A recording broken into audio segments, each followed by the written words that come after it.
सिंध में मैट्रिक इम्तिहानात के शेड्यूल में रद्दो-बदल का फैसला किया गया है। इम्तिहानात मार्च में शेड्यूल थे। वजीर तालीम सिंध IBA टेस्ट पास असातिज़ा के भर्तियों के मरहले में भी तौसी का ऐलान कर दिया है।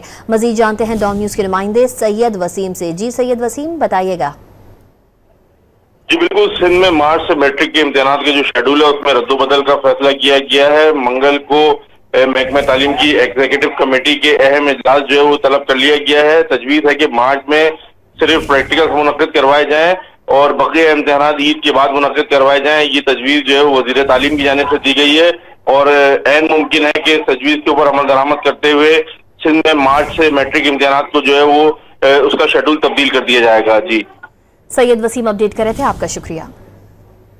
जी बिल्कुल, सिंध में मार्च से मैट्रिक के इम्तिहानात के जो शेड्यूल है उसमें रद्दो-बदल का फैसला किया गया है। मंगल को महकमा तालीम की एग्जीक्यूटिव कमेटी के अहम इजलास जो है वो तलब कर लिया गया है। तजवीज़ है कि मार्च में सिर्फ प्रैक्टिकल मुनक्किद करवाए जाएं और बकिया इम्तिहानात ईद के बाद मुनक्किद करवाए जाएं। ये तजवीज़ जो है वो वज़ीर तालीम की जानिब से दी गई है और ऐन मुमकिन है कि तजवीज़ के ऊपर अमल दरामद करते हुए सिंध में मार्च से मैट्रिक इम्तिहानात को जो है वो उसका शेड्यूल तब्दील कर दिया जाएगा। जी सैयद वसीम अपडेट कर रहे थे, आपका शुक्रिया।